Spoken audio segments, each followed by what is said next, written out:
Back to the Shepherd Building. This is the Board of Selectmen. It's August 20th, 2026 at 6 PM. This is the Board of Selectmen, and we're going to open the meeting, and can we stand for the pledge?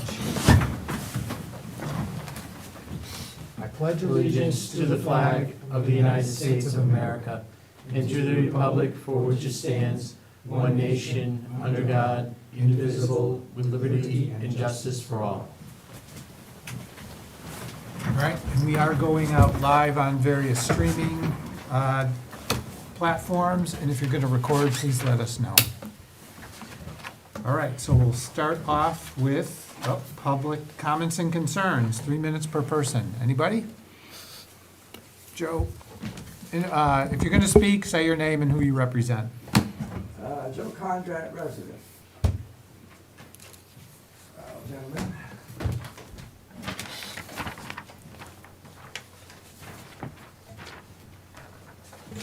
And one for you. Thank you. At the last formal meeting, we discussed the bank building in downtown Warren as a possible police station site. The pictures that I've given you are roughly around 1900. So you can see the original building, one next to it that was later Tucker's Hardware that they took down in order to put the drive-through. And on the other side, basically in front of the town hall, was Hitchcock's Tavern, which they took down to put in the Citgo station. The bottom picture is basically the corner of Main Street and Ross Street, West Warren, and that is the Allard Building in its original condition. So something to think about. This town has changed and buildings have been lowered. On the top picture, although I didn't mark it, just to the right of the bell tower on the town hall, that is one of the steeples to St. Paul's Church. Those were taken down in 1938. Thank you. Thanks. Anybody else?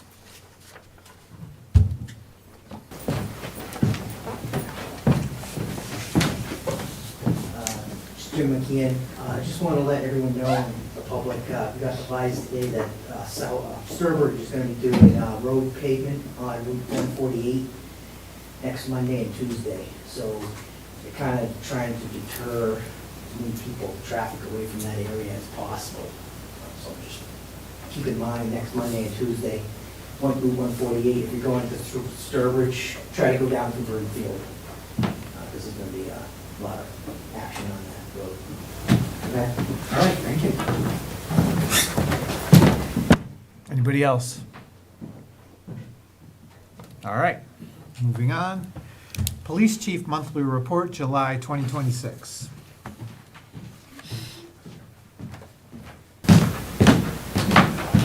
Jerry Millette, Police Chief. For the month of July, the department logged 1,491 calls, investigated 11 felonies, had 71 incident reports, 6 on-view arrests, 5 warrant arrests, 21 summonses, for a total of 32, 0 protective custody, 1 juvenile arrest, 120 motor vehicle stops, 93 citations, and 3 motor vehicle accidents. At the beginning of July, we took possession of our new police interceptor SUV. This vehicle is a hybrid, which replaces a hybrid cruiser that was due for replacement.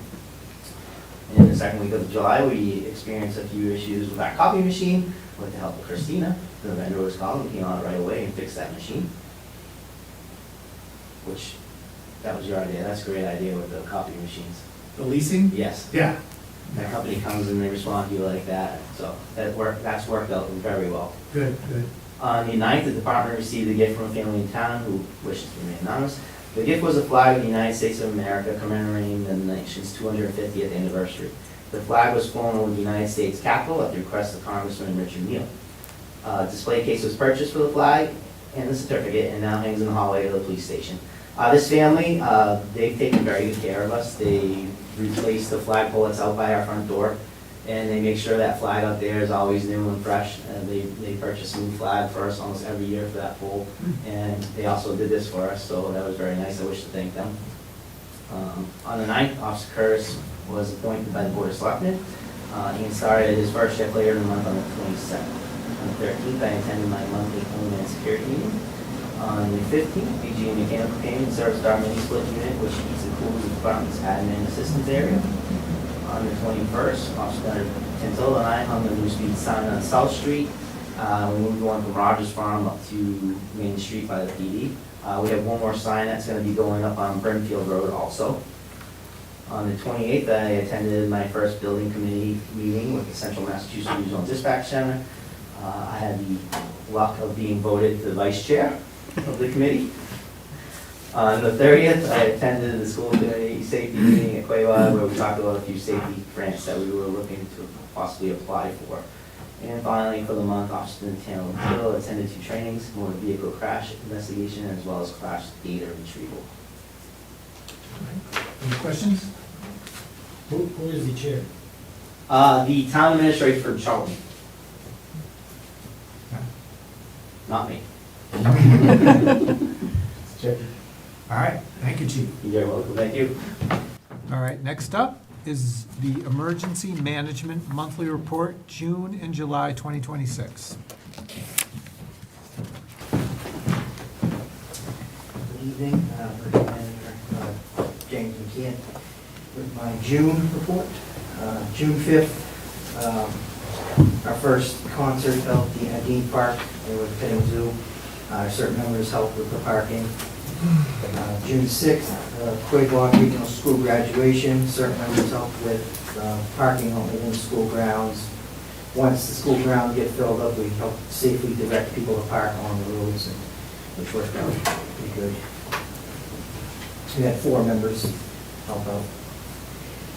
June 7th, siren test. Everything normal there.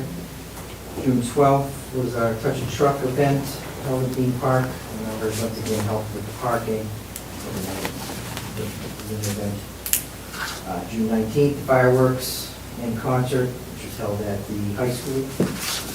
Helped with crowd control, directing people, bus places to park.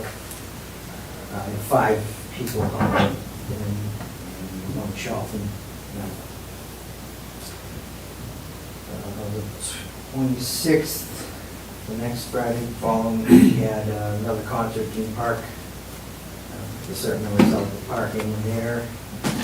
And then June 27th, 2 members went down to assist the Sturbridge 250th parade they had that went from their Sturbridge Village to the town common. We were down blocking one of the back roads, back gates. That was June. July 1st to the 3rd, we had a heat wave. We opened our cooling center. We didn't really have too many people use it then. We had it available, which we do for most heat advisory times. July 5th, our siren systems again tested. Later that day, we assisted the town of New Braintree at their 250th. They had a Army band concert. We helped them park their cars in a couple fields. It was quite well attended. July 8th, we assisted the police and fire, the missing person on Cutler Road. Certain members were initially stationed at the edge of Cutler Road to only let residents and any searchers or police through.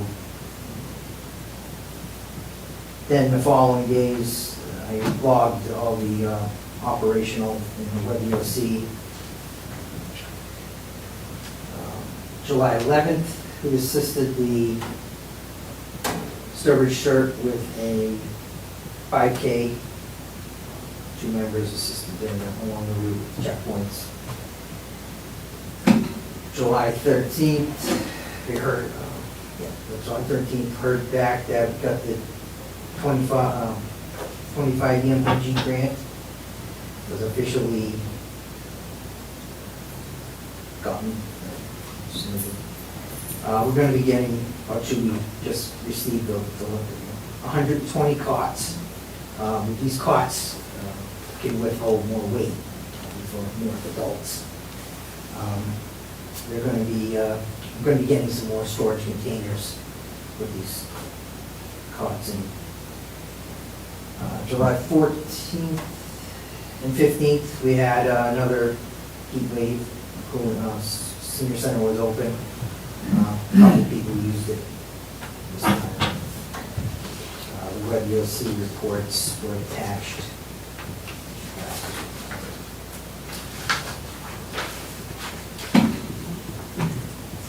July 18th, set up an informational tent at the farmer's market, pass out safety information. We're going to try to set up this booth once a month through October. And then on the afternoon of July 19th, this person was recovered. Certain members helped with some staging operations. Then on the July 22nd, there was a structure fire at 64 Southbridge Road. The road was closed for a few hours to be opened. That's pretty much what I got for the report. I just want to mention with the town alerts, newer people, try to make sure they keep on that app, download it. Sometimes even if it get a new phone or something, or even once in a while, it might be good to take it out, reload it, refresh it. We're going to try to put everything out we can on that. Try to see the events, everything. That's the truth. Instead of following Facebook all the time. 4,000 people here. What about, yeah, it's a pretty good number. Message get out there. That's all I got. So question, the cots that we got, Yeah. those will be used like in case of, I don't know, we had a hurricane or? Yeah, or for a tornado or sheltering. something? Yeah, they would Okay. be used them at senior center, pretty much anywhere. They're gonna be able to be, I'm gonna have them with totes Okay. available. Make sure they check them, make sure they don't get anything like that. Yeah. Keep them in a nice dry place too. But we do have quite a few cots at the high school currently too. This is just building on. And yet, mutual aid too, if some other community needed a few or something, or Yeah. so we would be working with them. All right, any questions? Thank you, Jim. I don't know if it's the right time to ask housing commission will be levy, or that's a separate thing.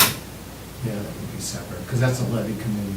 Yeah, it's, there's really hasn't been too much water in it right now. Nothing to but- panic. Yeah, it is, yeah. It's good there. Actually, right now, we have a little bit of rain here and there, but the water tables are really still low. So the ground can take quite a bit of water right now. Unless it comes real quick. Then you'll have some washouts. All right, okay. All right, discussion with a possible vote to appoint Danielle Fountain for a 3-year term on the Warren Cultural Council.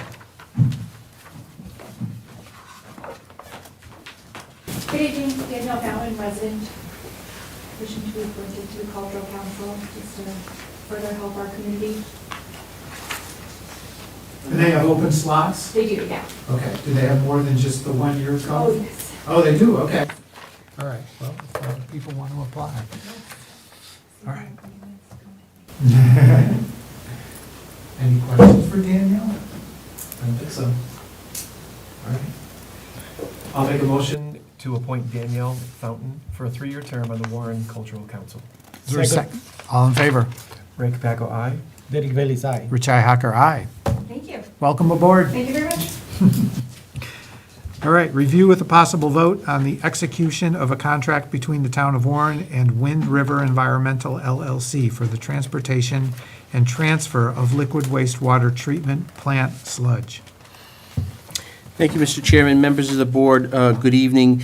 Before you this evening is a contract for consideration between the town and Wind River Environmental LLC for the transportation and transfer of liquid wastewater treatment plant sludge. We went out to bid on this contract late May, early June. We received, the bids were due back in July. The low bidder was Wind River Environmental. They are the current contract holder of the transfer of plant sludge at the sewer plant. So we are continuing on with them. They were the low bid. We're asking the board to sign off on this contract. The Board of Sewer Commissioners also signed off on it at their meeting about a week or so ago. And then David Perry, who is the CEO of the company, will also sign on as well. This contract, the current contract expires October 31st. This contract will start November 1st for 3 years. All right, any questions? I don't have any. No, sir. And our current vendor. Yep, so Wind Okay. River Environmental bought out J&M Transfer. Oh, okay. So they were our original vendor. Okay, all And now Wind River is taking over for them. right. Okay, is there a motion? Yeah, I'll make a motion that we execute the contract between the town of Warren and Wind River Environmental LLC for the transportation and transfer of liquid wastewater treatment plant sludge. Is there a second? Second, All in favor? Ray Capaco, aye. Derek Bailey's aye. Rich Hacker, aye. Motion carries. Thank you. All right. Presentation on the recent study findings with Tecton Architects, Jeff McLav, how do you say? McElravy. Just like it's spelled. On the potential redevelopment options at 968 Main Street for the purpose of housing the town's police department and to set dates for future public presentations. All right, Jeff, take it away. It's exciting stuff. I'm going to use this so I can cheat and not look over my shoulder too much, but I'll let you know when we move forward. I think now's a good time. So we're going to Next slide. just a quick agenda of what we're going to be looking at tonight. We'll talk a little bit of a high level on where we're at with programming. I did add a new diagram that I didn't include in the draft study that we can talk about today as well. And then we'll go through the conceptual design for the former Cornerstone Bank building. Talk a little bit about how that laid out and the challenges and things that worked well. We have a current opinion of the total project cost that is based upon a third-party estimate done by an estimator. We took a look at the conceptual drawings and put their evaluation of what the potential costs would be. And then we've taken a look at the new construction police facility option that we had in the previous study and carried that forward just for comparison. And I did, based on some of your questions, revisit that, and so there's a little bit of adjustment to that number. And then finally, we'll just talk about what next possible steps are. So that will move to the next slide. So you've got a couple different charts here on the screen, and the two that you see right now are the ones that were included in the draft study. And on the left-hand side, that was the original programming based on a single-story police station without the de-escalation of the firearms training simulator. So we ended up with a total square footage of 8,900 square feet. There's a couple things I want to point out because they're meaningful in the following discussion. You'll see that highlighted box indicates that we have about 2,053 square feet of net to gross allowance in that program. That's about a 30% net to gross allowance, and we have police stations with lots of little small rooms and they're often connected with quarters. That's a pretty common number that we see for a net to gross allowance. All of the other program areas are exactly the way they were in the previous study. The next thing I did for you, and I did this as part of the study, not yet, I'm going the other side, is I said, okay, what if this were a 3-story building instead of a 1-story building? And so the obvious result is I end up with stair towers and I end up with an elevator. And so if I did this as a brand new building, 3 stories, I would have approximated this at about 10,837 square feet. You'll see that I still carry the 30% net to gross, but it is now built on top of that added stair square footage and elevator square footage. So had I programmed this as a 3-story building from the outset, I'd have been at 10,837. Now you can go to the next slide. These diagrams just sort of break down in sort of big categories how that square footage is utilized. And you can see this 30% over here is what we call building anatomy. That has a lot to do with your mechanical, electrical spaces. It has a lot to do with your exterior wall thicknesses, your net to gross, your hallways and all of that. And so in that single story scheme, all of those things together ended up with about 30% of the square footage. In the 3-story scheme, because obviously we've added the vertical circulation of the stair towers and the elevator, that ended up at 42%. I probably will have to flip back to the slide in that, just to demonstrate. So in the next step I did, next slide please, is I said, okay, let's see what the actual floor plan that I developed from the Cornerstone Bank is coming back to. And you'll note that the building is actually bigger than that 10,837 square feet. There's a basement down there that we're using very little of because we do see indications that it gets damp. I'm not going to say it floods or anything like that, but I do see indications that it gets damp on occasion. But also, because of the way the program laid out in the building, because that angle and things, we actually found that, it's a less efficient floor plan than if we did a brand new, purpose-built design. And you can see I ended up, I added up all the square footage of the rooms, and then I went backwards and said, okay, what's left? What's my building anatomy number? And you see it's up to 55%. There's a lot of square footage in there that doesn't fulfill programmatic need. So these rooms fulfill programmatic need. That is just how you move around the building and the building envelope and the mechanical, electrical, plumbing space. So it's a less efficient floor plan than if it was a purpose-designed floor plan. Now, I'm not saying that's a bad thing because we've got an asset. I just wanted to make that comparison. So if you just humor me 1 second, we have this 55% here. Go back to those 2 slides. There's one slide there, 30% and 42%. So again, the existing building resulted in a less efficient layout. I will say in further design, if this project were to move forward, we might be able to improve on that some, but I wouldn't expect dramatic improvement based on the way that we were challenged by the program. So moving forward, we'll go take a look at the conceptual design. And when we were talking last year about the public safety building, this came up in our last public presentation, and of course that time we had the property card, and obviously that's the information that we started with last year. We also took a look at the GIS mapping for that site, and so from there that's when we started doing our design work. We did send some staff member out. He recorded a video as he walked through the entire building and did all the field measurement so that we could have a pretty good base plan to start our design with. And I also walked the building with the police, the fire chief, and the town administrator. Go ahead to the next slide. So this is the conceptual site plan that we developed. You can see the main body of that existing bank building. This is where the drive-through is. I did propose an addition that sort of wraps around the back of this, and the reason I did it is because there's a few things. This is a wood frame building. Sally ports, where we bring in cars to transfer, do not work well on wood frame floors. We need to put that as a concrete slab on grade. Likewise, the cells are sit back in this area.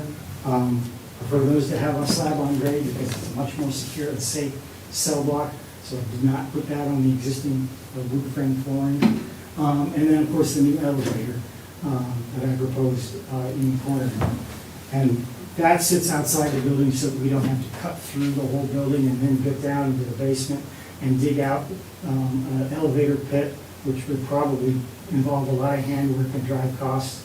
And then we also decided that we could probably save a stop, because if everything downstairs is just mechanical space, maybe a little storage space, we don't actually have to run the elevator down, just service that floor, so I could get away with 2 stops instead of 3 if I went through the building. You can see I still retain 8 spaces on the back of the site. I did lose a couple right where the addition for the Sally Port was.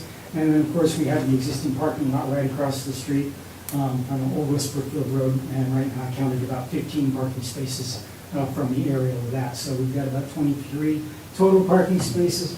Plus, I kept the drive-through there as some covered parking so that you can have a couple of covered cruisers or other vehicles of the department.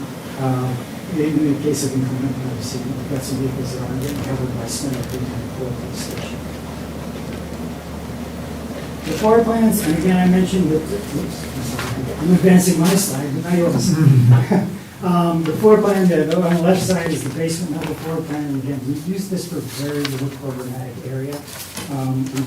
We are planning to use it for all our mechanical, electrical space. There is an awful lot of plumbing that goes through there. We've got low headroom down there, so it's probably best purposes is excess storage and mechanical, electrical, plumbing space. I do have to rework some stairs to make sure I have proper egress. This, by the way, was closed off at the time. And we couldn't actually get into that back part of the basement until we discovered there was a nice access hatch that got us down into that back part of the basement. So I am extending this stair down and then reworking this stair so it has the proper grading height. On the ground floor, one of the big challenges I had is even though you have a door that comes in off the grade right up the sidewalk, once you get inside, the floor is a few feet higher. And so I needed a way to get handicap accessible area up to the lobby. And so I can't build outside because I'm right on the sidewalk and I run out of room out there. So what we ended up doing is working a ramp inside the building right after you come in so you can get up to that first floor level. We tied that, connected it back to the stairway, so you can still access that stair and come down to the lobby as well. Right off the lobby, we have a couple public use restrooms and our training facility. One time we had talked about the training room as a back-of-house function, but because we're still looking at helping out the fire department and also the community meeting purpose, we revised that and brought that training room right out to the front lobby so that the fire department can use it for training, the police department can use it for training, and then we still have it accessible for public use in the public meeting. There's a couple rooms off of there that are existing. One of them is a vault that we'll use for storage, for excess furniture storage. If we want to clear the room out, we do other kinds of training in there, and then also the training material storage. I'm worn out the microphone. How's that? Sorry. Right off the lobby is our main reception point, your administrative assistant's office right now, which also serves as your backup dispatch location. We continue up the hall. We flank the hall with patrol facilities on the left-hand side. We get our evidence storage right in the core of the building. As you wrap around the back, you can see the new stair that we've carved in so that we have 2 means of egress off of each floor. Our prison and processing area sits back in the back corner. And our Sally Port is the new addition, that dark black walls. We can pull a cruiser in and transfer a detainee right into the prisoner area. And then, of course, the cell block off the back, which is just 2 cells. One of them has to be handicap accessible. And then, of course, the elevator. I did position the elevator. I got the machine room and storage room to get basically the pit of the elevator a little bit away from our foundation wall. It is a stone foundation, a lot of that, and so I don't want to disturb that, nor do I want to impose excess load. So I got it a little bit off the edge of the existing wall. And of course, we'll use those covered bays, the old drive-through bays for the bank, as covered parking for cruisers. Upstairs, we'll go one more. Yes, sir. So I have a question about the elevator. That's I'll not, get into that later. I got all your questions. Go ahead. well, so, I'm realizing that's not for public use, right? It meets the Title II requirement for a government building that must be accessible. Okay, but it's really internal use, right? Well, it's going to be mostly internal use. If you have a visitor that needs to get up to see the chief, they're going to have to use the elevator. Okay, so I guess, the drawback is generally, I think they're gonna want the public in the lobby area and really nowhere else unless they're under arrest. But now you gotta walk people through like Yes.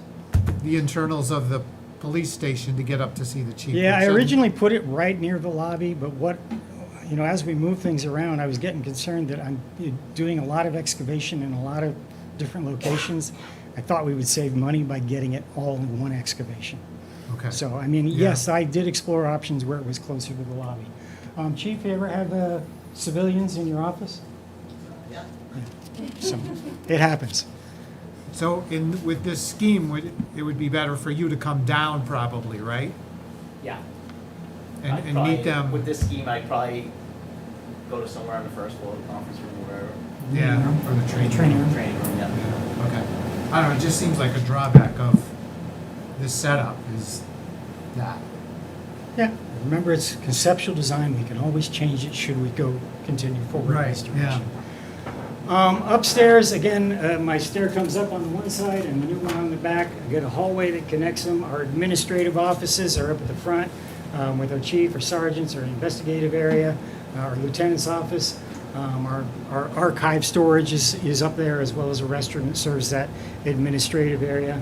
If we continue heading back that hallway, you connect off to the left to where our department break room is. We also have our IT server room off of that area. Further back is our men's and women's locker rooms. Those have the programmed future growth area in them with the police-sized lockers. Back in the back, we talked about that room could be the fitness room, or we could just leave it as unfinished space and, grow into it at some point in the future. And then, of course, you see the elevator coming up back on the backside of the facility there. We're sitting, the lowest level the basement level sits about just shy of 5,000 square feet. The main floor is the biggest floor. And then our upper floor just sits over just a little bit over 5,000 square feet. That's important for something we're going to talk about here. And guess what? There's a couple renderings we did of the building, and I'm sorry I didn't tell you to advance again. A couple renderings we did of the building. They look a lot like the building does today with a little bit of change. Because you are a green community, we do need to think about our envelope and making sure that we upgrade our insulation and our windows so that we meet the standards for that. And we'll probably have to look at roof insulation as well, whether we do that on top of the roof as part of a re-roofing job or a combination of on top and underneath. You still have the on-street parking for public use right up in front of the building. We still have the lot next door, and of course those 8 spaces in the rear. Now we'll advance to the next slide. I'm not going to miss it this time. There's another view. You can see the elevator tower in the back, and then the entrance, or the exit of the Sally Port back beyond the drive-through. And then we'll move forward.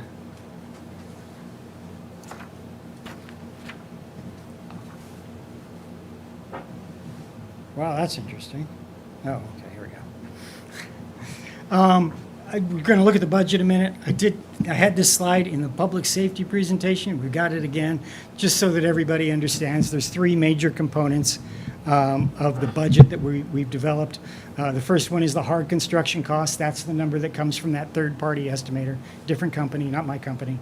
The next one is some numbers that we have some rules of thumb for, which are your project development costs. That's everything from architectural and engineering fees to furniture, fixtures, and equipment, to bonding costs, to builder's risk insurance. It's a whole slew of little items that are outside of the construction contract, but are still costs that you have to deal with when doing a new project.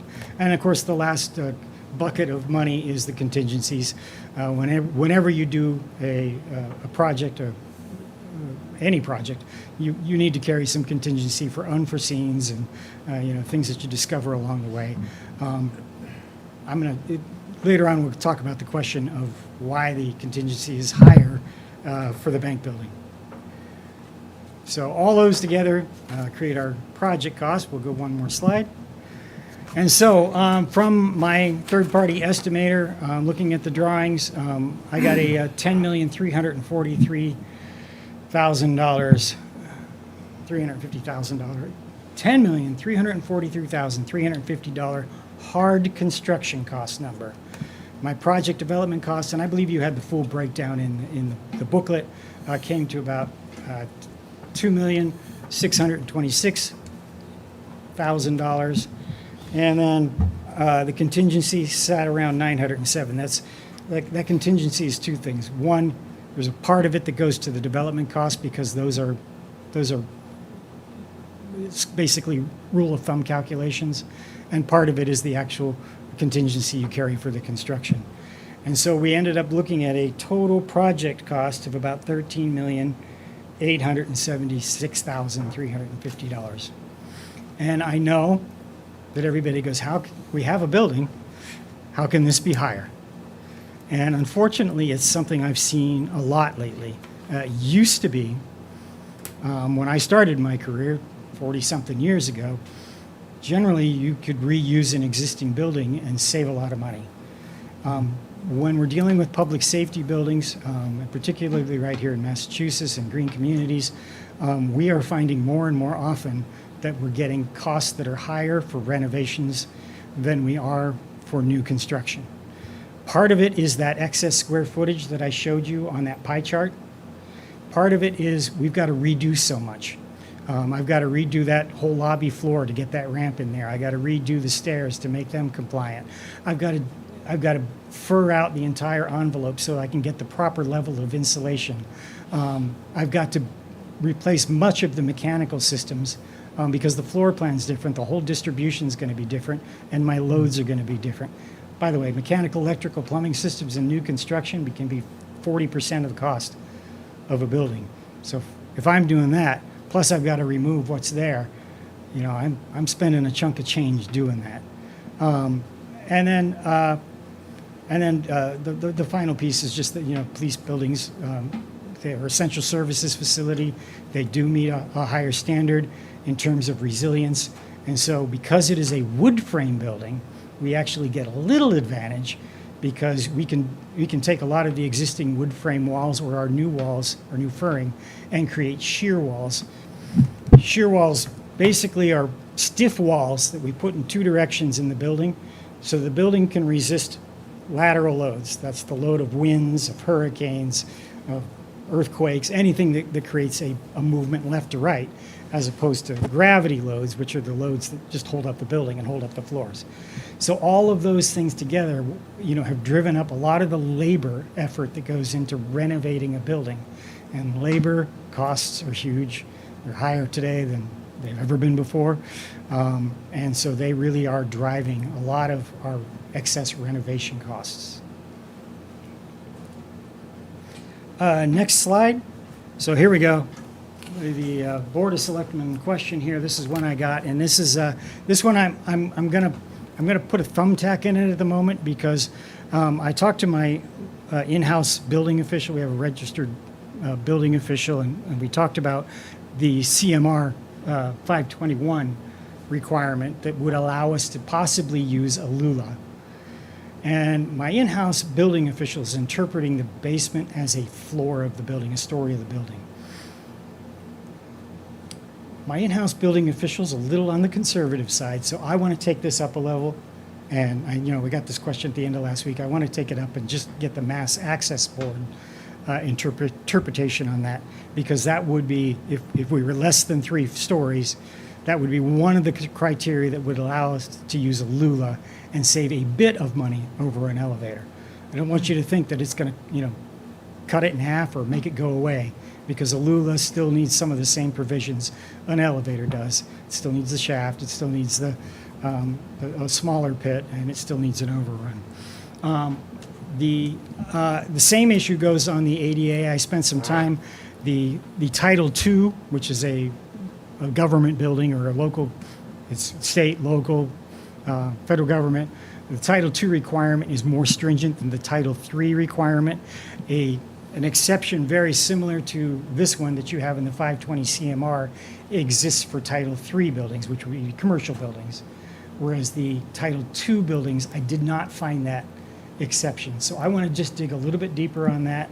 And if I do find that there is a way to substitute a Lula, I will get you the information, and I'll ask my cost consultant to give me a savings on that. So I just, in the few days that I've been looking at it, I have not got a definitive answer on that one yet. Next slide. So then we'll take a look at new construction at the DPW, and this is from, again, the last public presentation we did on the public safety study, where we had approximated what a new police station on the site adjacent to the Public Works building would be. And I had demonstrated, we could get a footprint on there and some parking. I want you to remember that at one point we had the entire public safety building on this parcel.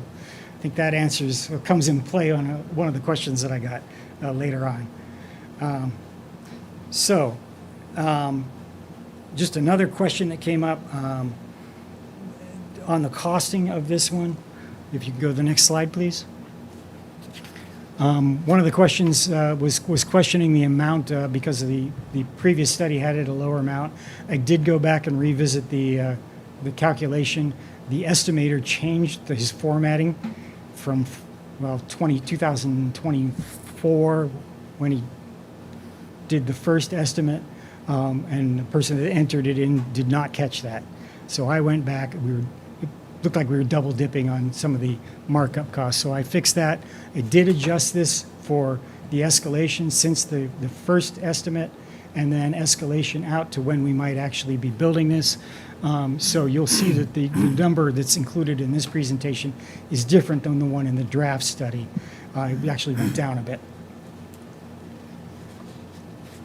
Next slide, please. There we go. That's why I included that question right there, because here's that next number. So it was sitting about 12 million. When I corrected the numbers, we're sitting at about 10.8 million for the new construction. That's the 89 square foot single story. 8,900 square foot single story, as opposed to this 16,000 square foot renovation job. Next slide, please. You also asked a question about reference on page 42 of the draft study about certification. That was in reference to like a LEED certification or another. There's a number of standards out there for sustainability. I think the point that was getting made was simply that there's a green community standard for what we need to do in terms of building envelope. We're meeting that. We are not going further towards any of those other certifications. And I think the question also asked, what is the upside downside of that? We do a lot of very sustainable buildings, and not very many of them pursue the actual LEED certification. It is a little bit of a prestige thing. You get to claim, look, we have a LEED certified building, whether it's simply certified gold or bronze. It's a prestige thing, but there's additional cost and additional compliance measures that go well beyond the green building or green community standard. So we base this estimate on meeting the green community standard, not on any LEED certification or WELL certification or any of those. So that's the answer to the question about certification. Next slide. I also got asked about the line items for allowances for stockpile and site material and site material removal. I want you to remember that we have never done a conceptual design for the single-story police station. What we've worked with is basically that site test fit that demonstrates it's possible, and we've used, the square footage, cost per square footage numbers from the public safety study. That's how we arrived at the original number for that. The same token goes, right now, we would be disturbing an area that the Department of Public Works is currently, the highway garage is currently using for material stockpile. And so the proposal had been to do a little bit of earth removal, tree clearing on the backside, so that we could replicate that storage so that the highway garage was not losing storage space on the site. And the number, quite frankly, is not based on any serious calculations. We just don't have enough information. We don't have a topographic survey of the site. We haven't done any borings. So yes, further investigation may reduce that number. It could also make us rethink the way we're solving it. So just keep that in mind. This is a placeholder because we know there's a cost there. Also, the question of furniture, FF&E fees, furniture and equipment fees. I told you before that our software sets up by rules of thumb, even though the renovation has more square footage, and that's why it got a higher number. The program area, the actual function area in the police station hasn't increased. So I could go back and renormalize that and get it back to align with the existing police, or with the new construction police number. Next slide, please. Okay, MEP commissioning, what is it? It just so happens somebody in my family works for a commissioning firm, and I didn't have the opportunity to talk to her boss and find out the short answer to what is commissioning. It's a complicated thing, but basically, the building systems have gotten much more complicated in recent years. And so commissioning is an additional service that you can opt to pay for. If you were you were the enhanced stretch code, it's a requirement. But where you are, I think it's an option. But basically, they go through and do follow-up inspection of all the installation of the equipment and do testing to make sure that it all meets the design standard and performs in the way that it was designed to. So it basically is it's a safety net to make sure that your systems run as effectively and as efficiently as possible when you take occupancy of the building. Does that make sense? Mm-hmm. Okay, good. Materials testing, what is it? So various components of construction, new construction, are required to be inspected and tested in different ways to make sure they're in compliance. Concrete is the number one, the easy one. As the concrete arrives at the site, they'll have to pour test cylinders. They let them cure for various amounts of time, and then they break them to determine what the strength of the concrete is. The testing has to reveal that the concrete that's used meets the loading requirement that the engineer specifies. And that's a third-party testing that happens. The same thing happens with mortar for masonry. Any steel connections have to go through tests. In some cases, soil material will have to go through tests. So that's basically an allowance to cover all of the required materials testing that goes into construction in public work in Massachusetts. Next slide, please. I was also asked about the delta in the numbers for bidding expenses. Once again, it's a rule of thumb that my spreadsheet calculates. We can absolutely renormalize this. Since the time that, since we did the study on the public safety building, we've actually seen a reduction in costs of bidding expenses because so many of the online platforms are less expensive than we used to have when we used to have to print lots of sets for all the bidders. That could get very expensive. Nowadays, everybody's bidding online one way or another, and the cost of that has dropped substantially. So, part of it is it was an old number, and the other part of it is, we can renormalize them both to line up. And then there's the one I alluded to earlier about the construction contingency. It is listed at a higher percentage, 7.5% for the renovation versus 5% for the new construction. And that is basically because you never know what you're going to find when you're opening up an existing building. I walked through the building. I didn't poke any holes in any walls. I didn't poke holes in any floors. I saw what I could see. If we open up a wall and find out that there's been some water damage in there that we couldn't see, then, you're going to have to remediate that. And that's what that extra contingency is in there for, the things that we just can't see at this level. Now, should you move forward in this direction and acquire the building and we go in and open up the walls, we might find that we can, see enough to help reduce that number. But at this point, from what we know now, I would strongly recommend at least a 7.5% contingency on a renovation. Next slide, please.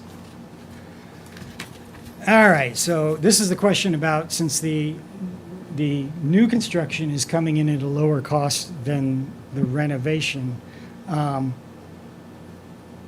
if the town was willing to spend the higher number to do a new building, what would you add to it? And I think this was interesting to me because the very next question answered this. What I would recommend, and what I recommend to all my clients, is the first thing I would add into a program is making sure that the building goes well into the future.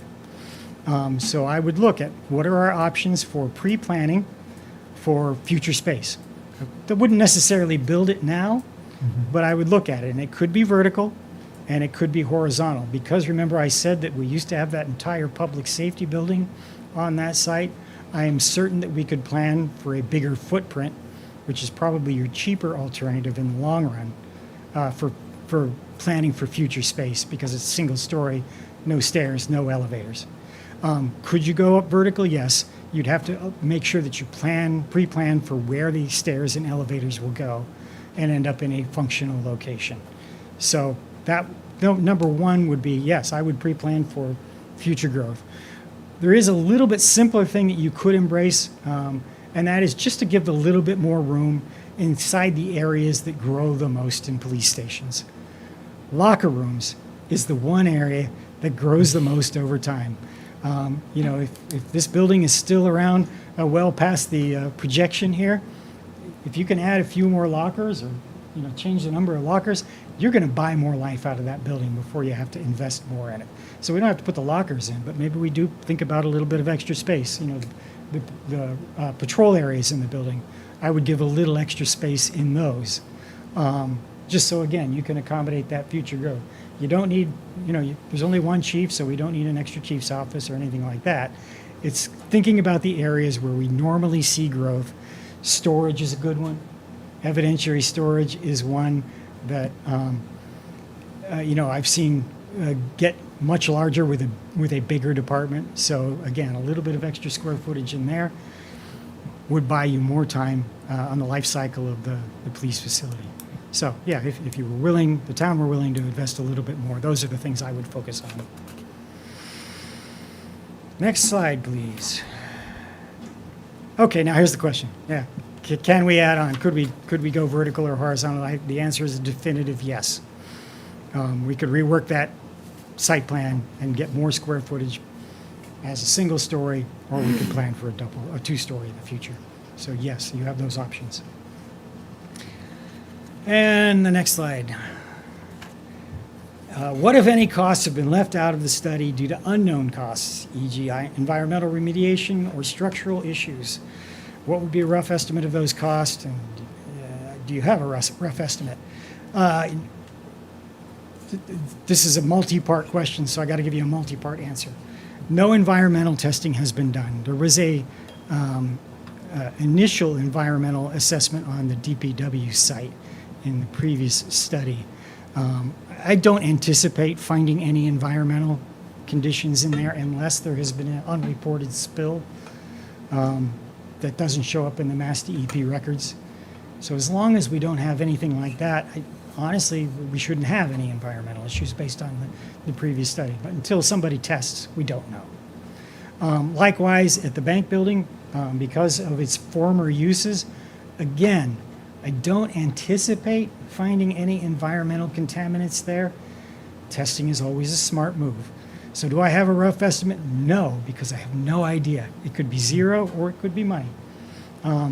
When we did Lexington Fire Headquarters, The old fire station was built on a site where there was a prior building. And when they demolished the prior building, they left some asbestos-containing materials and a little bit of oil in the soil because the DEP didn't have the same regulations they do today. And so we took down the building they were in and had to remediate stuff from the building that was there before. It's always a possibility, but just based on what I've seen in the record, I don't anticipate it. But I can't, in good conscience, I can't give you a wag on this right now. So that was part one of the question. Oh, we did not do hazmat investigations inside the bank building. I did see one space where I saw something that might be asbestos floor tile. Again, I'm an architect, I'm not an industrial hygienist. I didn't see anything else that raised red flags for me in there. My estimator did carry a small allowance. I think he carried $50,000 just in case there's hidden contaminants in there. But certainly if you were going to enter into a purchase agreement, it would be worth the while to just do an inspection. Those are not huge dollars, $8,000-9,000 for something like that. Structural issues, we did again anticipate some structural reinforcing and some structural reconstruction in the bank renovation, specifically where that ramp in the lobby is. We did include reworking the stairs so that we could make them code compliant. So we've already got that, and plus advised the estimator to allow for some structural reinforcement for the lateral loads that I talked about earlier. So I don't anticipate more unless you open up the wall and see something you didn't expect, something that's wet or something that's rotted or something that was cut along the way. And you do have contingency in there just for those things. Okay, that's the end of the questions. There were some duplicates in there, so I didn't repeat them. What's next? Obviously, what I really should have put in here first was that we will finalize the draft into a final document, taking into consideration the comments and changes that we've discussed here tonight. Then I guess we would be looking at doing a couple public information sessions. At some point, the select board needs to come to a conclusion on which direction we would go, and then go forward for a ballot question at some time in the future. Obviously, I don't know the time frame for that. A lot has to do with the feedback you guys get from the public. And I believe with that final slide, I'm ready for any other questions that you might have. Jeff, I had a quick question. As part of the construction, do you know if I presume that the glass frontage, which is significant, I presume that has to meet some kind of standards for ballistics, that kind of thing. Was that all factored in, do you know? Or not? Yeah, the glass on the front facing the public space Yeah. isn't required to be ballistic. The glass that faces police spaces should be. So yes, there will be some ballistic resistance. Certainly the interface between the public lobby and the administrative window, that will be ballistic, as well as the walls. Okay.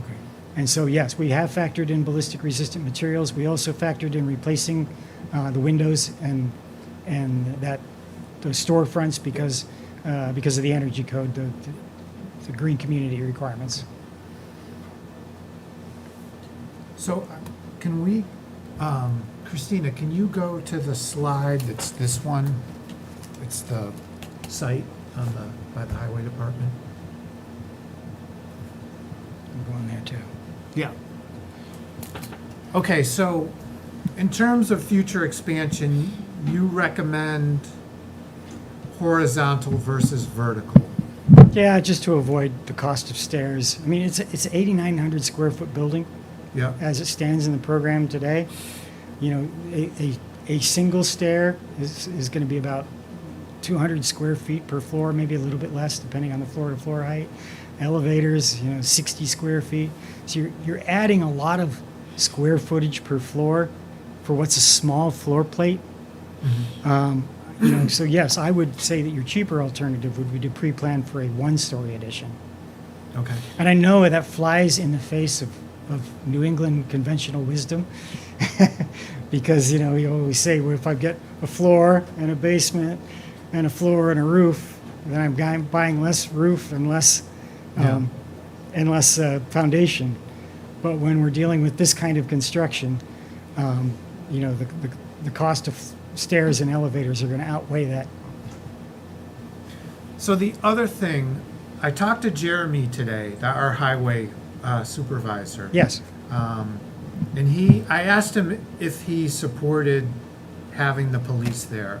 I had heard that he wasn't happy, but he said, no, he's fine with this, and he knows the police need to get a building, and he's okay with this. So we talked a little bit about how he could manage some of his space, because that's gonna take some of the space he uses. Yes. So he and I talked about cutting into the hill on the north side, which you can't really see. Would that be part of the That hatched cutting? area was the area I Okay. proposed originally. Maybe we look at trying to create his stockpile area there. Yeah. He also mentioned that, I don't know how realistic this is, but actually creating storage areas into the hill.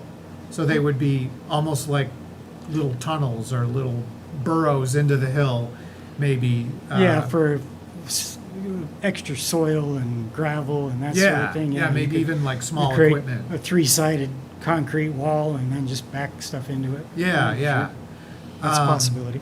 So we talked about some of that. And then I also noticed that the property, like the main property there, goes back quite a bit. It's kind of Yes. a long triangle. Yeah. I asked Joyce on conservation if there were any conservation issues, because I thought there were some wetlands in here. There is further back.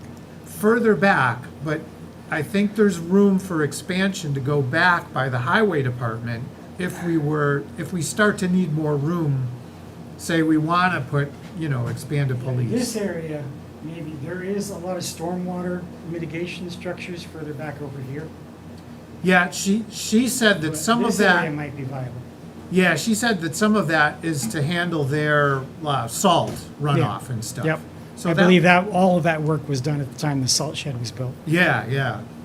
And then right in front of us, I mean, to the east of the police station, there's some land right there. Yep, and that's the area that I would use to pre-plan for a bigger footprint. Okay. And then we could maybe even go south a little bit. Yep. Mr. Fountain has some land directly adjacent to this. Remember that- when we did the public safety, all of this was covered, so. Yeah. There's a lot of room. Okay, With this little footprint that we were showing using in the previous study. yeah, okay. Again, I think if, the town might be to be able to, considering a $13,000 project, and now we have a $10 million project. Yeah, Yeah. Probably get a yes vote on that. we have some room, money-wise, maybe we put we have a $10 million police station and we throw another 500,000 in to get it ready for expansion or to give the highway department a little more storage room, which is, not that bad if we're looking at a potential cost of 13 million. I give you credit for the forward thinking. I deal with a lot of communities where, think about what's happening today. And I've done a lot of police stations and fire stations where the only reason I couldn't reuse their building is there was no more room. Yeah, okay, That breaks my heart when I see that. yeah. I think that's it for me. Anybody?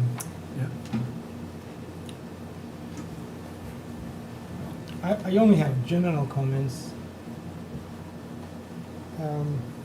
We're talking about a cake, but we don't have the money for the cake yet. Either if it's a new site, used an existing building. I mean, we can go ballistics in trying to see the details, count the steps, count the square footages, where's the parking, where's the expansion, but I believe, just as a comment, and it was our fault, when we presented the first concepts, we show some pictures showing other police stations from very wealthy towns. And that was a very negative impact on the people, you know, like, hey, we're Warren, we're not looking at that kind of finishes or, you know, luxury. Mhm. Um, And then we came back in the final presentation and showed them a number of facilities. I just want to express that to the public, that we are not doing a five-star hotel. No. The price is, we're narrowing the price, and now in either direction we take is Warren ready for this, right? Because we, you know, if we have a number, then we can pick which direction we can have. You still actually have more choices beyond that. Always We remember do, that. but we don't have the money for the cake. So, yet. yeah, I mean, you know. So we could go crazy on options and things and look at all small details, but if the town says no, Yep. Well, yeah. That's what I'm saying, spending a little extra money to make it ready for expansion, and people may say no. yeah. We want we'll do the 10, and that's, we're done with that. Or we'll do nothing.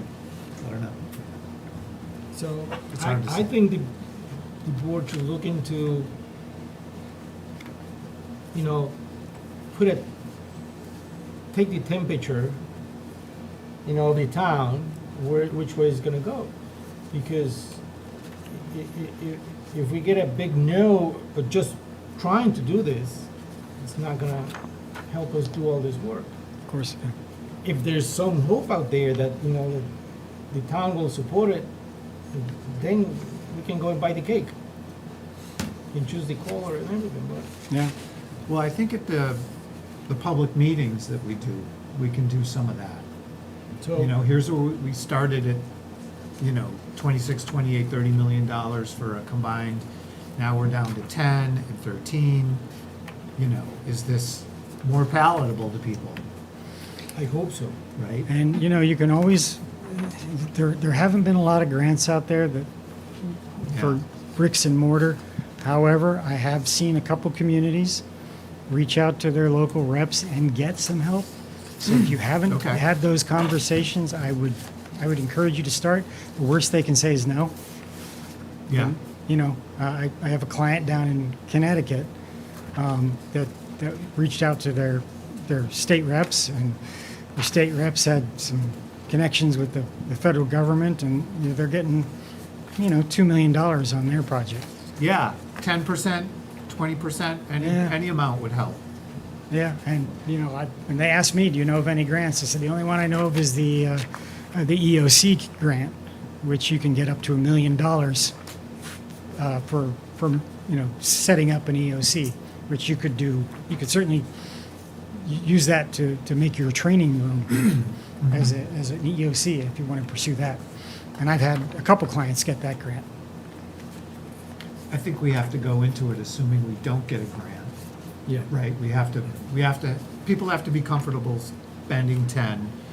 And then if there's comfortable with that, then we try and knock the price down with earmarks or grants or whatever. Yeah, sometimes they take a while to get Yeah, in place. right.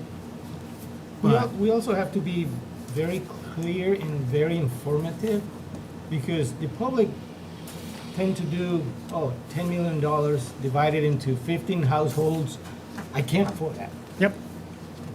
So we have to explain them how the process is, and, you know, it's a loan, and it's spread out through many years. So, yeah, there's an increment, but it's not $1,000 that everybody, or $5,000 everybody's talking about. I'm just going from reading the post on social media, you know, what they think or what they throw. Of course, yeah. yeah, But we need to be very thorough on explaining to people what does a number like $10 million is gonna do to their budget. Like, we have many people in fixed income, many retired people. Yep. And what does that mean? You know?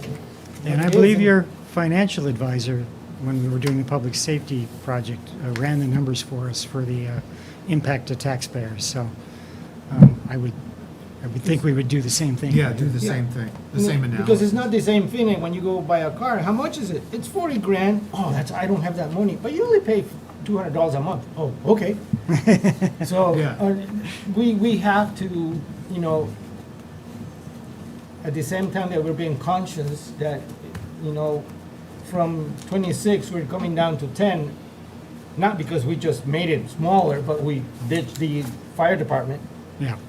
And our basic need, like Ray said one time, what we need and what we want, you know, is what we're looking here. We need a police station. We need it. We're 100% sure that we need it, and this is how we can get it. Yeah.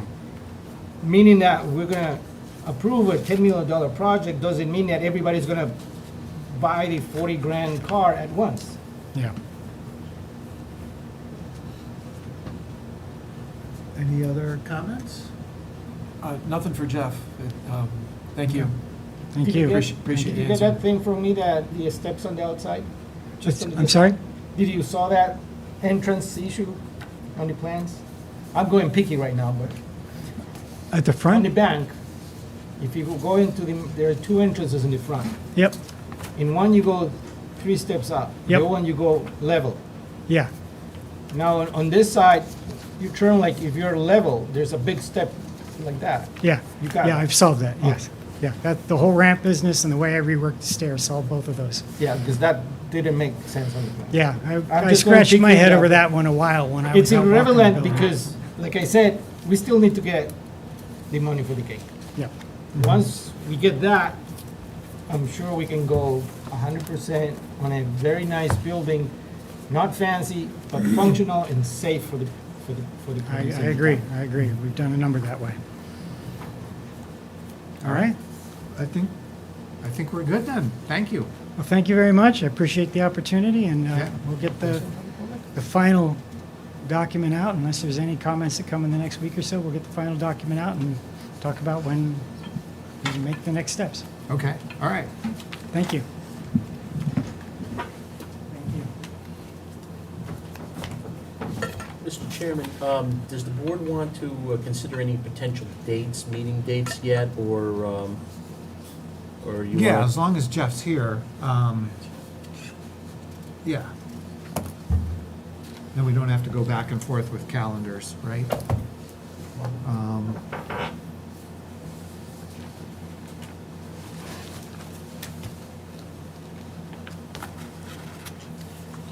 You're aware of the dates that I'm not. Well, we are, but say them again. From the 15th of September to the 30th of September, I will be. Okay. So how many would we do, like, 1 or 2 information meetings? Two. 2? So what do you think? We'd have to do one, like either, when's Labor Day? Okay. Either the first or second week of September, or we push it to October.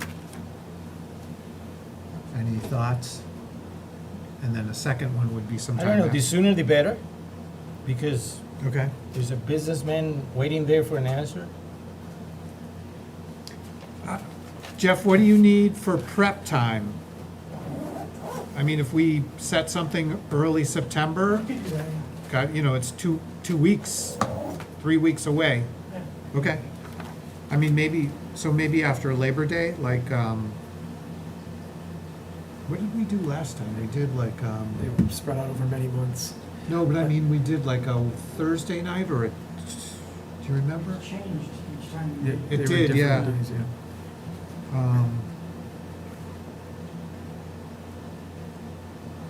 So we could do, if we want to do a Thursday night, we could do the 3rd or the 10th. Third, whatever, the 10th. The 3rd? Okay. What do you think? Like, I agree with Derek, sooner the better. Okay. My personal opinion would be, we do one meeting that covers all the issues, it gets recorded, and we're done with it. Because a second meeting is, in my opinion, it'd be kind of pointless. If people Yeah, want to, okay. if people want to get involved in this and say their piece, they need to do it. We need to stop pushing this. We need to get it done ASAP, one meeting. If you care, you'll be there. If you care and you can't be there, you'll send a surrogate. If you Or it'll be care, recorded. it'll be recorded, and you can always approach us after the meeting or before the meeting. You don't have to be in attendance to the meeting, although I'd highly encourage it. Yeah. And if you can't be there, we can't accommodate every possible person who wants to be there but can't be. Our offices are open all the time if they want to give input.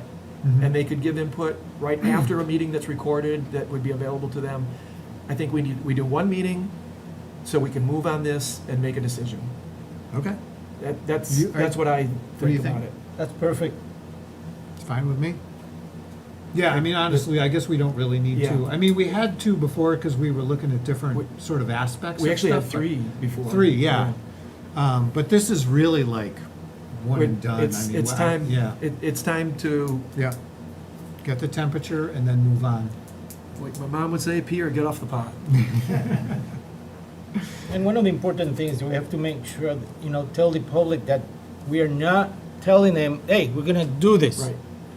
This is for you to come and Decide. So decide. you can decide. Yeah. We are not, imposing our will. It's their town. We're just representing everybody, and we're trying to give solutions to our problems. Okay, so again, that's gonna be 2 weeks from tonight. You have enough time to prep, and do we have enough time to reserve a room and? We will call the school tomorrow, Okay. and to see if it's available on the 3rd. Okay, all right. We could, Sufficient time notice for the community? I mean, it's a short time, I mean, it's only less than 2 weeks. I think it will be. If the people who care about this are already Yeah. Yeah, ready to go. doing this. What's happening? What's going on?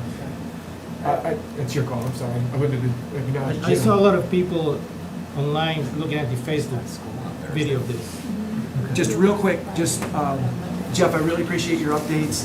Just make sure that those updated numbers with the elevator versus chairlift alternative and the new numbers for the new build.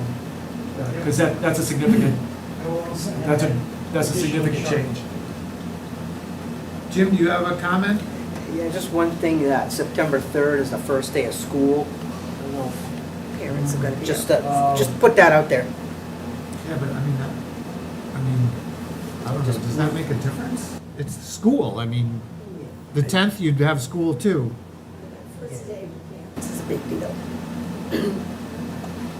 You know, you may still have people on vacation, because the Labor Day's late this year too, I mean, I don't know. Yeah, and the first day of school, people may want not to come out that evening because their kids are first day of school. Thank you, Jim. Okay. I think that's a worthwhile factor to Yeah. consider. All right, do you want to do the 10th? That would be the next Thursday. Well, I think Jeff may have a conflict. What about the 9th? Would the 9th? We could do, yeah, Well, I don't know, let's, you want to do the 9th? 9th of work, Okay. September 9th? Gives another week to get the word out. yeah. Okay. And it's after Labor Day. Yeah.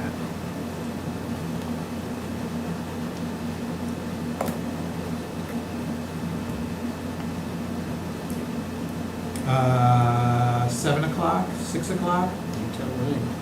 What did we do before? Do you remember? Hold on.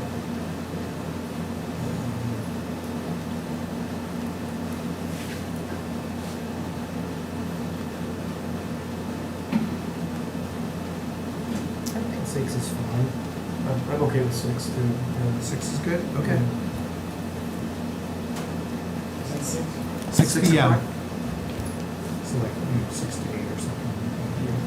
Okay. So that's September 9th, that's a Wednesday, 6 PM Yeah. at Quabog Auditorium. We'll call tomorrow to see if we can get that reserved. If not, can we do it downstairs? downstairs. The gym? The gym. It doesn't have. Yeah. Not yeah. yet.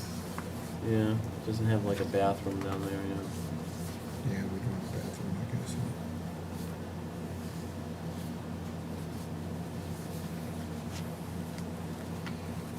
Okay.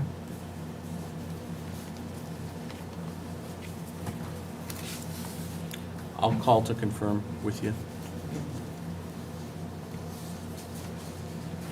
Okay, we're good? That's all, and we'll bid you a good night. Thanks, Jeff. Thank you. Jeff.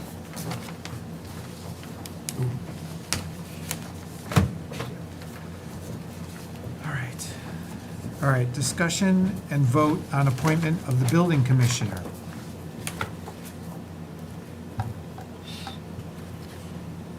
All right, so we have to make a decision. Where is my?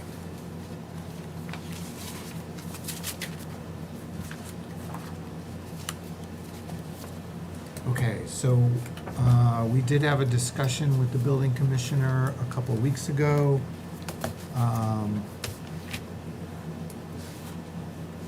So our choice is, I guess, not to appoint or reappoint for some period of time.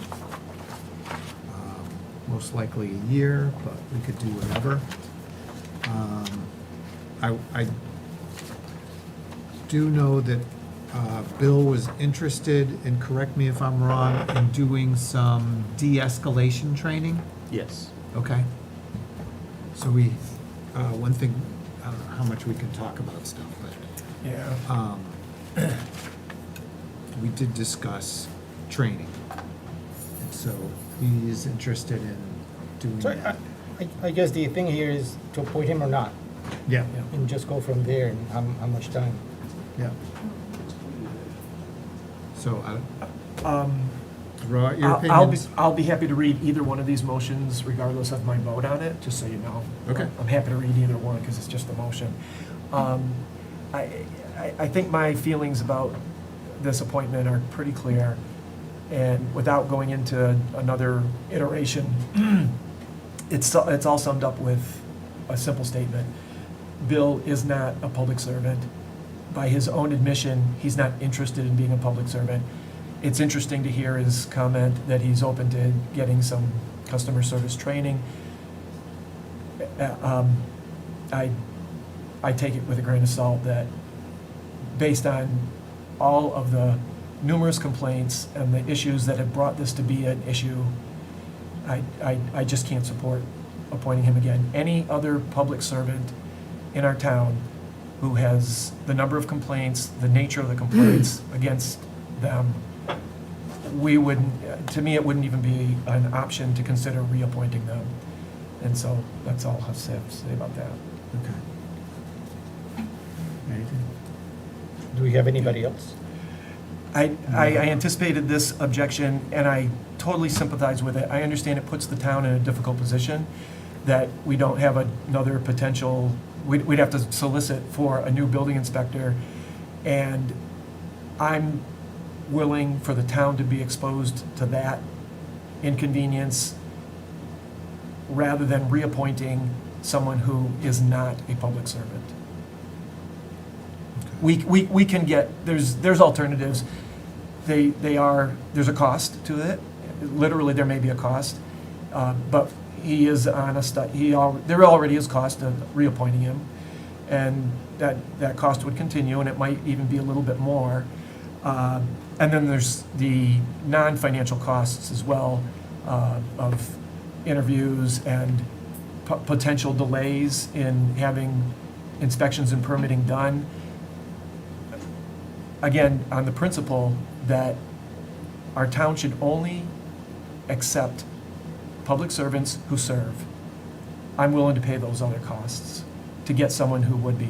I spoke to a former building inspector. It was unsolicited about the opinion. I simply asked them how they see their role. The very first sentence out of their mouth was serving the public and helping them. that was unsolicited, I swear to God. And it was like, thank you. This person obviously gets it. They're no longer a building inspector, and I asked, would you be interested? Unfortunately, they're at a retirement age, and they're happy not engaging another significant employment opportunity. This person would be fantastic for our town, but unfortunately, they're not available by their own choice. But yeah, there's other options that would be out there, although it may cost a little bit for the town, both in time and potentially dollars as well. But I think we can do better. So, a couple questions. First of all, do we have a backup building inspector when Bill's on vacation? Or Yes, if he were to be out? we have an alternate. Alternate. The board appointed an alternate just to cover vacation time.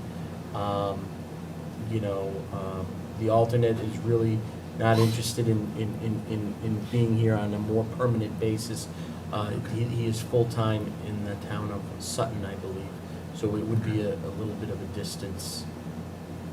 Do you know of people, or do you know, is there a buzz out there? Are people available? Could you dig somebody up? You know what I mean? We would need to do some solicitation in advertising. It's a tough license to get, number one. And there's a lot of people that are, for some odd reason, are not interested in getting involved in the field. Yeah. We would have to do some recruitment work. It's Okay. not impossible, but we would have to do it. Okay.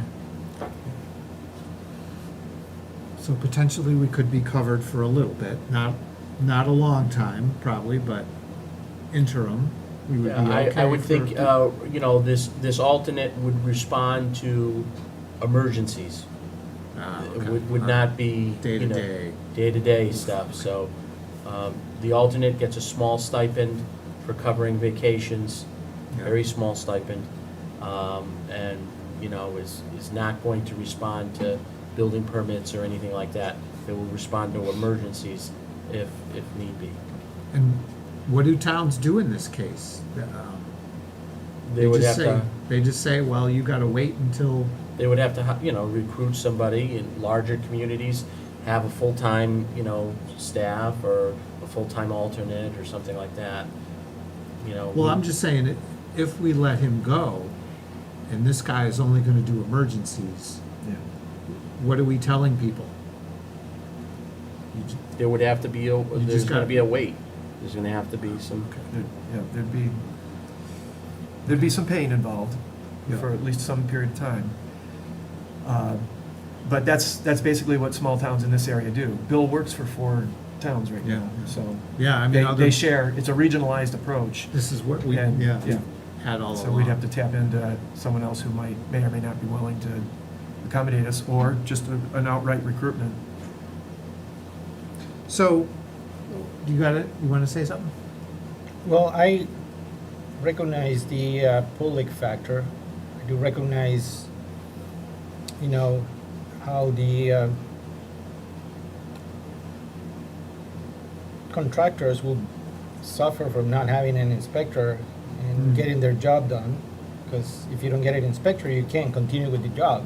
Yeah. So I get all the picture.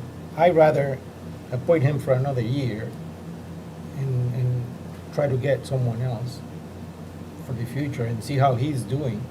I mean, he hasn't done anything really bad. More than, customer service is not at its best. Yeah.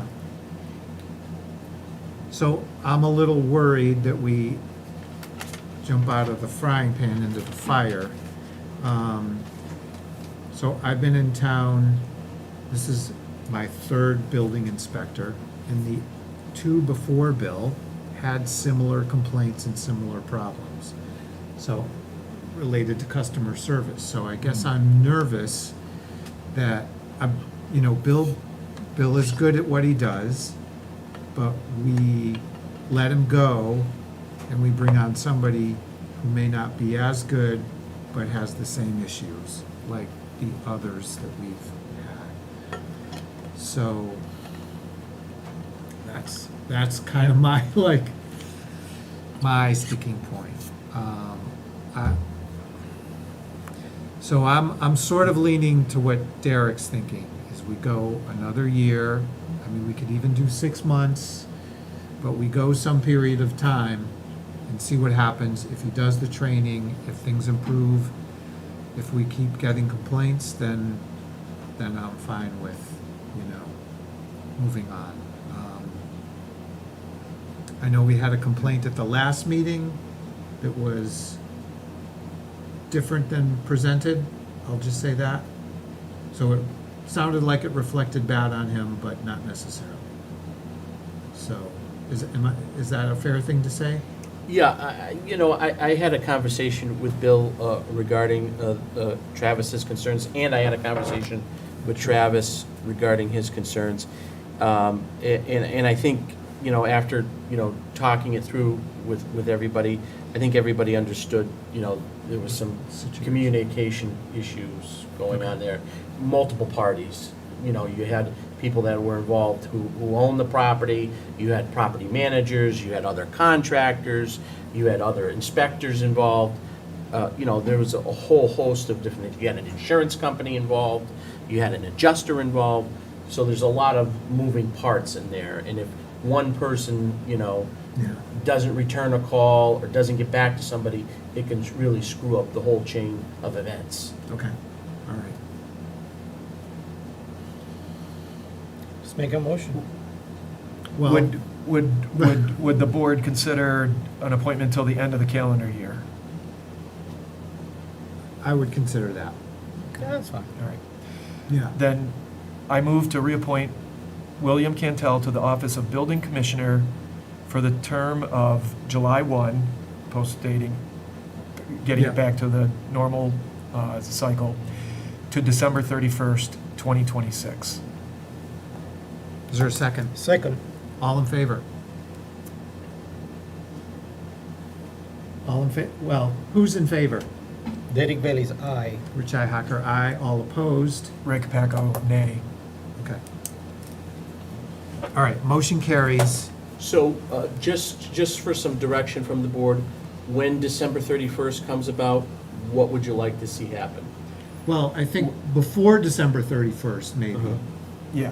we'd wanna start talking. So around the 15th. Okay? It also depends how he behaves. Yeah, but we still No, gotta, but then we're gonna decide another 6 months is basically where we would be. We'd reconsider in December. Yeah. And maybe early December, just so we Yeah. don't get jammed up on holidays. and Yeah, stuff. absolutely. Okay. Yeah, All right. yeah. So, yeah, if this can appear on the agenda, early to mid-December. Okay. And I Chris- think, Maybe Christina could put it on old business, just so it's, Yeah, why not? old business, Just just to to look at in think about. November. yeah. And then, and we need everything, we need stuff noted and documented. If there's a complaint, if there's an issue, if there's no trainings attended, I mean, he's gonna be under the microscope for 6 months, I would say. And then we can make a decision. All right.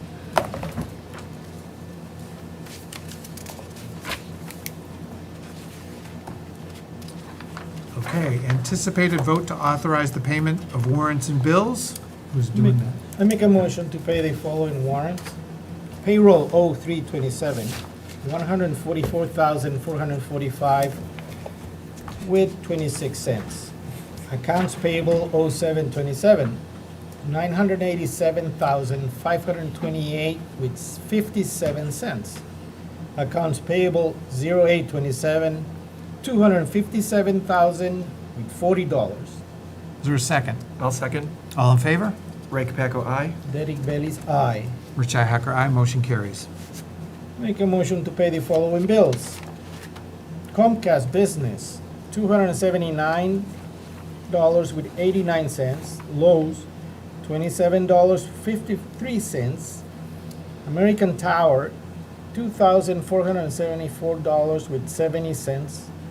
SBA Structures LLC, $1,860.66. Hampton Communications Corp., $1,950. EDP Renewables Streetlights, $1,685.71.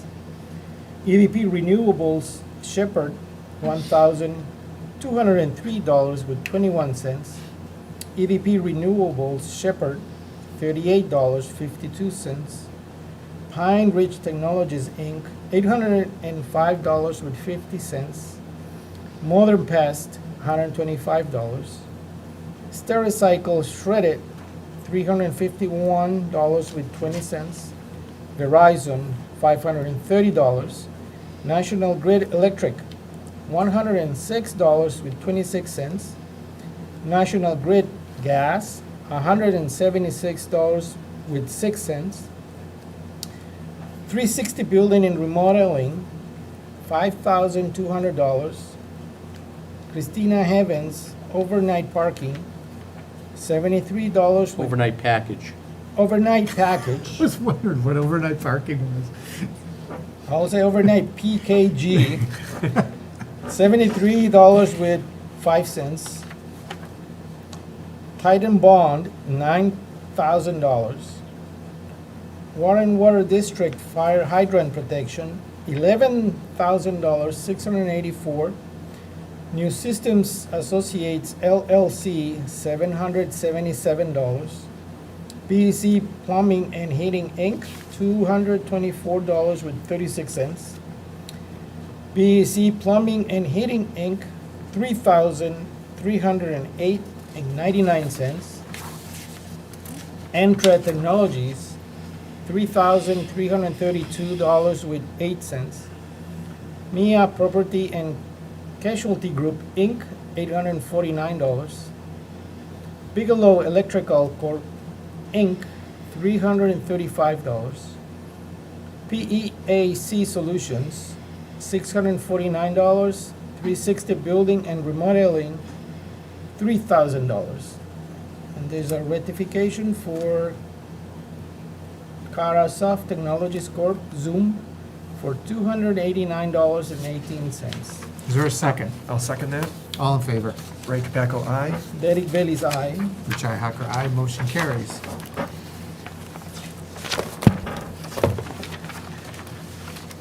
All right. Meeting minutes for 8/6/2026. So I have two questions. So first of all, Christina, there were revisions, but I couldn't, they weren't marked, so I had like the original and then the revised, and I wasn't gonna try and like rectify between the two, so was there minor changes? Two were minor, like editorial Okay, two-word changes, and then the third was an addition of a sentence on number 2, the last sentence. okay. So let me look at those.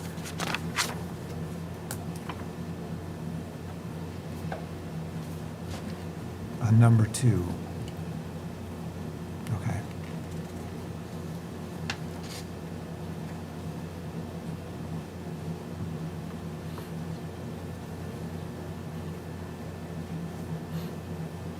Okay. The very last sentence in number 2. Yeah. I had spoken with Christina about this, and it was my recollection that there was an acknowledgement that we would try to implement policy, starting with inspection departments, and for response. How could the town avoid a reoccurrence of this situation that was being addressed under the whole permitting and inspection process that this agenda item was dealing with? And I thought it was the consensus, at least, if not the directive, that we start working on a policy to address the issue in general, as how the town can be more responsive to the residents. And that last sentence, that the town administrator agreed responses should be made within a specific time frame and time-stamped when received. That's what you're speaking of, Christina, that, again, so there wasn't a clear directive for the town administrator to come up with a policy, but it was kind of a consensus, we should move in that direction. So that's what was trying to be incorporated in the minutes. Okay, And so if that's a fair assessment, that's what the intent was. okay. I would just ask, though, if you're gonna have a revision like that, highlight or something so we know what changed. You could even do the, yeah, go ahead.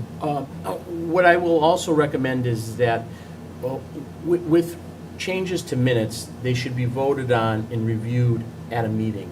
Okay. Individual selectmen should not go to Christina and ask Yeah, that's- to yeah. be changed minutes.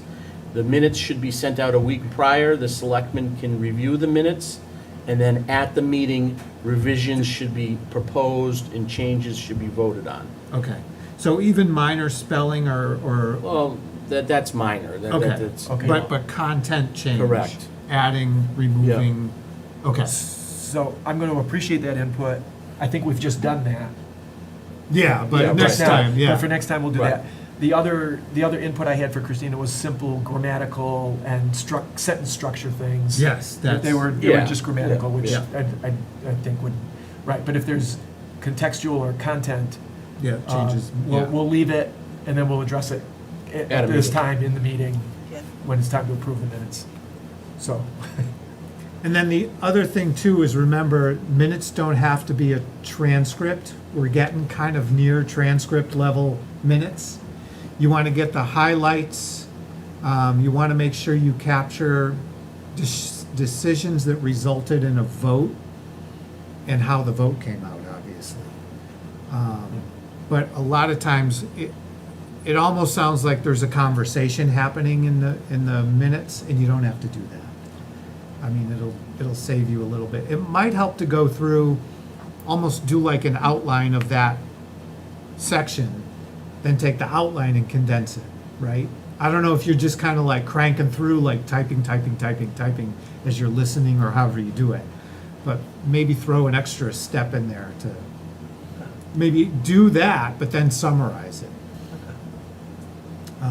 Yeah. It's a fine line, because you're thinking, well, that's important, but really, a lot of it can be condensed, so it's easier to read and understand. Okay, So, it's something to work on, absolutely, appreciate the input. yeah. All right, so with all that, I guess we need a motion for the minutes as amended. We'll do that for 6-2? 8-6. Yeah. So I'll make a motion to approve the meeting minutes from the public meeting on 8/6/2026. Is there a second? Second, All in favor? Ray Capaco, aye. Derek Bailey's aye. Rich Hacker, aye. Motion carries. Town Administrator report. Thank you, Mr. Chairman. Good evening, everybody. Just a couple things I'd like to report on since our last time that we met. The requested kitchen sink has been installed in the break room for staff. That was brought to my attention by the board that they would like to see that done. That is done. That project has been finished and finalized. Also, while the board, while one of the contractors was here, we had noticed that there was some weatherization needs that needed to be addressed on the exterior of the building. And I'll be more than happy to show the board those areas. But there was some rotting wood that was around some of the windows, as well as some of the vents in the exterior of the building that we had replaced with a sheet metal for further protection and insulation in preparation for the winter. So that was taken care of while 360 was here. You will see that there was two separate costs. One was for that, for the exterior building work, as well as there was some drains that were cleared, and there was grass growing on the roof of one of the roofs out there that was also cleared out by 360. Again, we're trying to get water away from the building in preparation for winter and rain season. So we had them here. We took advantage of them to take care of some of the exterior of the building. The kitchen sink obviously was on a separate ticket for that, addressing that. And BEC Plumbing took care of our plumbing needs for rerouting the plumbing for that job. So we were very pleased with the final product. Bids came in today for the translucent panel replacement project. Still working on some of the, in reviewing the bids. We're hoping to have a path identified for the town in the next week or so. This week we had a benefits fair for our employees on Tuesday. For our full-time employees, they were able to make changes to their health insurance, make changes to their beneficiaries for life insurance, to add additional voluntary life insurance, to talk to our Smart Plan representative for our 457 deferred compensation plan. I really want to thank Dawn Swistak, our treasurer, as well as our reps from Boston Mutual, the Smart Plan, and Maya for coming out for the day in Colonial Life. They were all great. They were here. We had about a little over 20 employees. They're coming back to catch some of the employees that they didn't catch in police and fire. So we were very happy with the benefits fair and to help our employees make the best decisions and most informed decisions for their loved ones and their families. We also had this week a server vulnerability assessment and test that was conducted by TOS. As I mentioned to the board, I'm working with the state cybersecurity experts and cybersecurity department on setting the town up for a grant for a future replacement of the server. Our server has been identified as getting up there in age and has some things that are going to need to be addressed with the server. It's going to be out of warranty, and there's no additional warranties that we're going to be able to buy.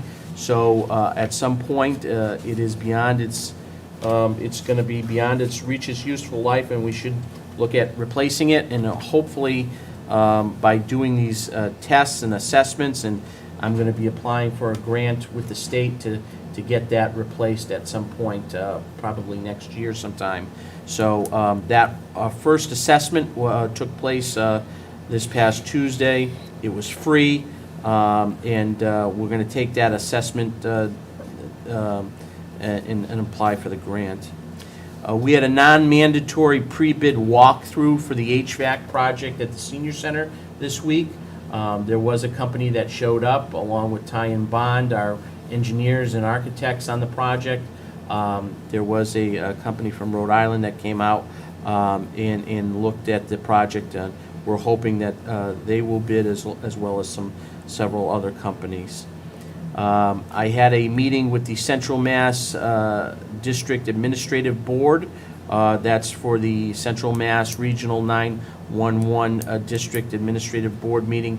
Again, we're finalizing contract negotiations with the executive director, the deputy director, as well as the CBA agreement with the dispatchers. We're very close on finalizing those. The ones for the director and deputy director are finalized. The CBA agreement is back in the attorney's hands that represent the union, and we're hopeful that that's going to be settled very soon. The wheelchair lift is back in operations. The public meetings can continue on here at the Shepherd Building. So we're encouraging all the various committees and departments, if they would like to meet here. There's a new sign-up board right outside the Selectmen's meeting room that Christina put together, so committees can sign up and use this meeting space again. We are also in the process, the board approved the expenditure of funds. We have a new one-year license for Pro Zoom account. That's officially the town's account. Okay. It is not going off of somebody else's credit card. Thank you. So we have our own account now. Christina set that up last week. We overnighted a check directly to Zoom. That was the overnight fee that the board had paid for. And so we have an account now. And so in the future, we're going to be offering hybrid meetings again if the board so chooses. Would like to have that option. We just have to make sure that it's posted appropriately for the hybrid option for the meeting. I have also went into and decided on a chapter lane civil engineers and land surveyors for the land surveying work at the senior center. They have been retained, and they will be moving forward with the surveying work that was approved at town meeting, and that project should be wrapped up by mid-October. Okay. Any questions? Nope. All right, thank you, Jim. Thanks. All right, any new business? Okay. Any old business? I'll just, we've got regional school agreement revision. I don't know if that needs to stay. Anything with the Palmer racetrack, have you heard? As far as I know, they were just still in court. Yeah. Okay. I think we can take the time capsule off. And then correspondence from the assessor is Yeah, I do have, this is a draft of a potential letter. Okay. I want to give you guys to consider. We don't have to really go into it right now. I don't know if it's, there's, so the top is just a suggestion, a draft to respond. All the pages behind it are just supplemental. Yeah, okay. The letter I'm responding, well, when I say the letter that is being responded to, and then the last pages are something I make reference to in the draft. okay. So,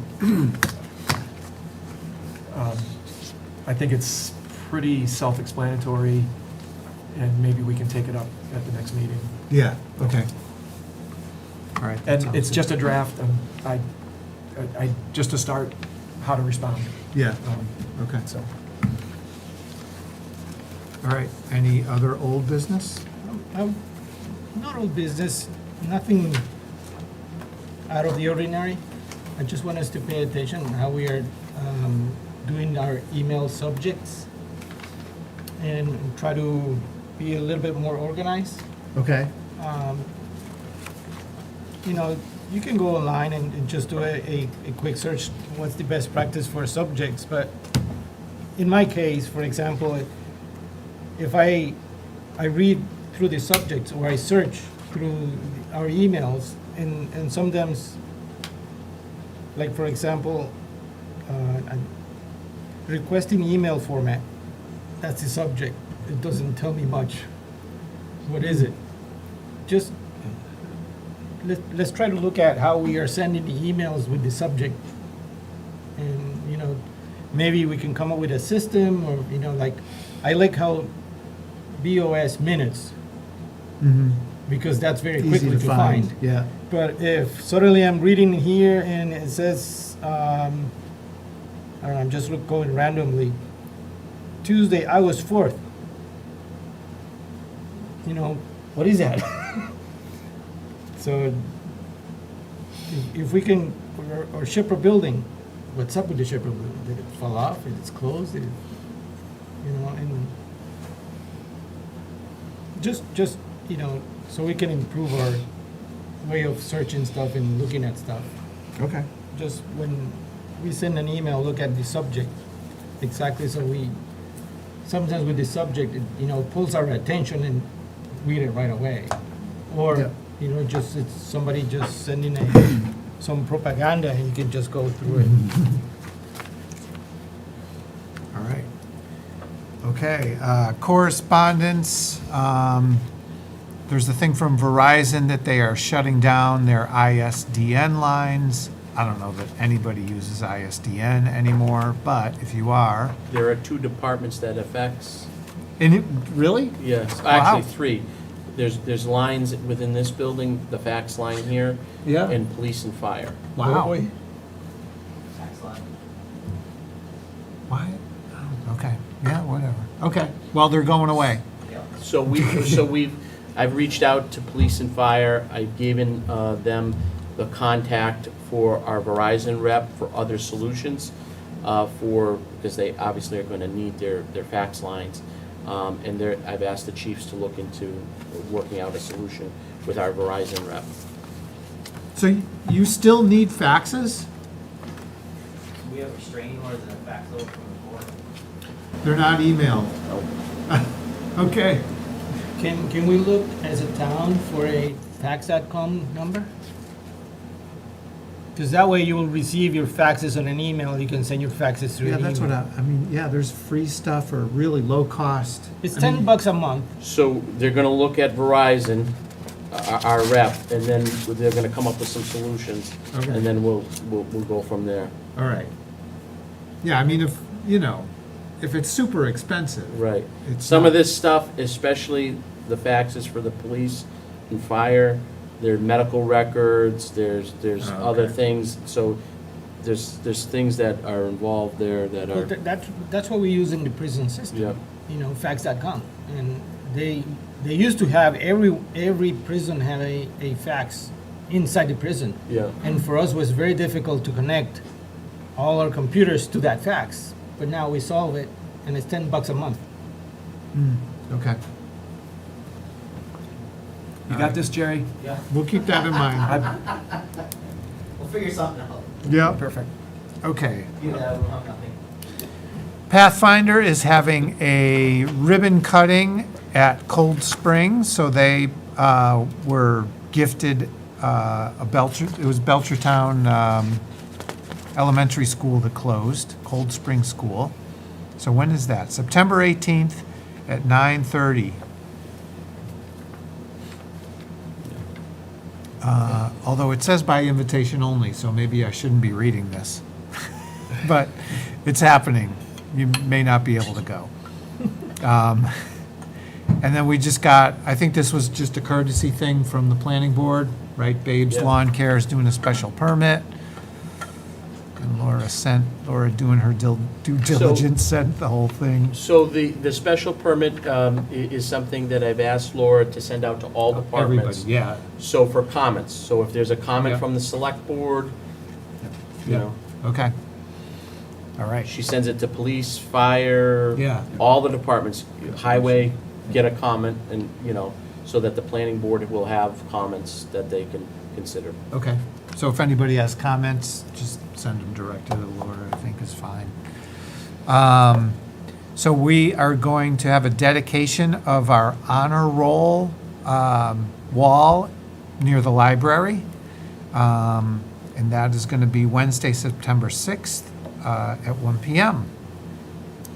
September 16th. What did I say? Sixth. September 16th. Thank you. I think that was it that's all I have for correspondence. Does that sound right? Yep. Okay. Our next meeting is